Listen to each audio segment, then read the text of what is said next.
Sarah yearned for a fresh start. After years of living in the bustling city, she craved the tranquility of a small town. The noise, the rush, the constant movement. It had all become too much. She longed for a place where she could breathe, where she could find herself again. A new job in a quaint town seemed like the perfect opportunity. The town was picturesque, with its charming streets and friendly faces. It was the kind of place where everyone knew each other, where life moved at a slower pace. She found an old Victorian house for sale, its price unbelievably low. The house stood tall and proud, despite its age. It had character, a history that intrigued her.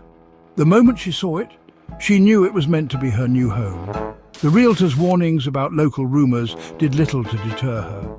Stories of strange occurrences and unexplained events were brushed off as mere folklore. Sarah was a woman of reason, not easily swayed by ghost stories. Sarah, a pragmatist, dismissed them as superstitious nonsense. She believed in what she could see and touch, not in the whispers of the past. To her, the house was just that, a house, nothing more. This house, with its creaking floorboards and dusty chandeliers, was her chance for a new beginning. It was a place where she could create new memories, a sanctuary from her old life. The imperfections of the house only added to its charm.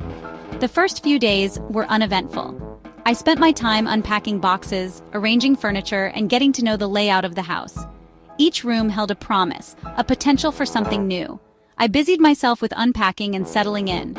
There was so much to do, so many things to put in their place. The work was tiring but satisfying. It felt good to be building something of my own. I reveled in the home's eerie silence, a stark contrast to my bustling city life. The quiet was almost deafening, but it was a welcome change. It gave me time to think, to reflect on my journey. But as the sun began to set each day, a strange unease crept in. The house, which felt so welcoming during the day, took on a different character at night. The shadows seemed to move, to shift in ways that defied logic. The shadows in the house seemed to lengthen, taking on odd shapes that sent shivers down my spine. It was as if the house had a life of its own, a presence that made itself known only when the sun dipped below the horizon. One night, as Sarah lay in bed, a new sound pierced the silence. It was unlike anything she'd ever heard before, a soft, almost imperceptible whisper that seemed to come from the very walls of her room. It was a soft whisper, barely audible, seemingly coming from the wall. She strained her ears, trying to catch the words, but they were elusive, like shadows in the night. She sat up, heart pounding, and listened intently.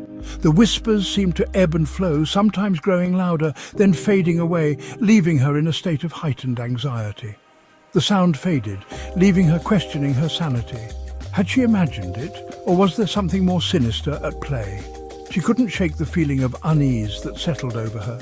The next day, I tried to rationalize the experience. I told myself it was just the old house settling, the creaks and groans of an aging structure. I told myself it was just the old house settling, but deep down, I knew it was something more. The whispers had a quality that was too human, too deliberate. But as night fell, the whispers returned, louder this time. They seemed to be coming from all around me, surrounding me in a cocoon of eerie sound.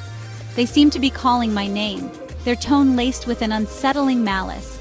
Each whisper sent a shiver down my spine, making my skin crawl. Fear began to gnaw at the edges of my composure. I felt trapped, unable to escape the relentless whispers that haunted my nights. The line between reality and nightmare blurred, leaving me in a state of perpetual dread. Sleep became a distant memory for Sarah. Each night, the whispers grew more insistent, more menacing. Then the shadows began to move. They twisted and contorted in the corners of her vision, disappearing when she turned to face them directly. Her once charming home had transformed into a den of unseen horrors. One evening, while preparing dinner, I felt a cold breath on my neck.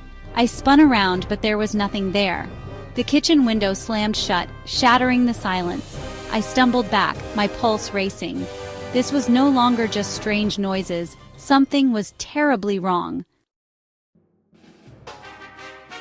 That night, Sarah decided to confront her fear.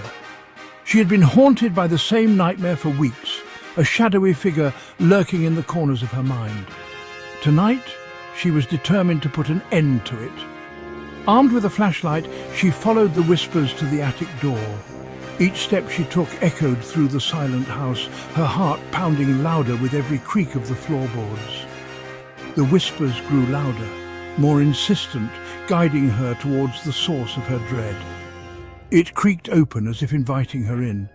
The sound sent shivers down her spine, but she pressed on, determined to face whatever lay beyond. The air inside was thick with dust and the scent of decay. It was as if the room had been untouched for decades, frozen in time. The beam of her flashlight cut through the darkness, revealing cobwebs and forgotten relics. As I stepped inside, a cold hand grasped my arm. The touch was icy, sending a jolt of fear through my body. I could feel the presence of something otherworldly, something that did not belong in this world. I screamed, dropping the flashlight in terror. The room plunged into darkness, and I was left vulnerable, my only source of light now lying useless on the floor. It clattered on the wooden floor, casting dancing shadows around the room. The shadows seemed to come alive, twisting and writhing as if mocking my fear. Whispering, "Sarah." The voice was soft, almost gentle, but it sent chills down my spine. It was the same voice from my nightmares, calling out to me, drawing me deeper into the darkness. She caught a glimpse of a figure, tall and gaunt, its eyes glowing with an eerie light. It stood at the far end of the attic, watching her with an intensity that made her blood run cold. Paralyzed with fear, Sarah could only watch as the entity advanced towards her. Each step it took seemed to echo in her mind, a relentless march towards her doom. She knew she had to do something, but her body refused to move, trapped in the grip of terror. The entity spoke, its voice a raspy whisper that sent chills down her spine. It told a tale of betrayal, of a life unjustly taken within these very walls. The entity was trapped, seeking solace and revenge. It needed Sarah's help to find peace. Intrigued but terrified, Sarah began to research the history of the house. She discovered old newspaper articles detailing a gruesome murder that took place there decades ago. The victim, a young woman named Emily, had been brutally slain by her jealous lover. Empowered by this newfound knowledge, Sarah returned to the attic. Emily, I believe you are the restless spirit here. I promise to help you find peace and bring your murderer to justice. The entity seemed to calm, its whispers fading into a mournful silence. But as Sarah delved deeper into the investigation, she uncovered a terrifying truth. The whispers returned, angrier and more menacing than before. They taunted her, revealing that Emily was not the victim, but the perpetrator of the gruesome crime. Sarah found herself trapped in a terrifying game with a malevolent spirit. Emily's rage consumed the house, tormenting Sarah at every turn. The whispers intensified, revealing horrifying details of Emily's crime. Sarah realized that she had unwittingly become a pawn in Emily's twisted game. Determined to break free from Emily's clutches, Sarah devised a plan. She would expose Emily's true nature to the world, freeing the house from her vengeful spirit. Sarah contacted a paranormal investigator, hoping to find proof of Emily's crimes. Together, Sarah and the investigator uncovered evidence that corroborated Emily's dark secret. They revealed the truth to the town, finally giving a voice to the true victim. As they did, the house fell silent. The oppressive atmosphere lifted, replaced by an eerie calm. Emily's whispers were gone, but the experience left an indelible mark on Sarah. She continued to live in the Victorian house, forever haunted by the memory of the chilling encounter.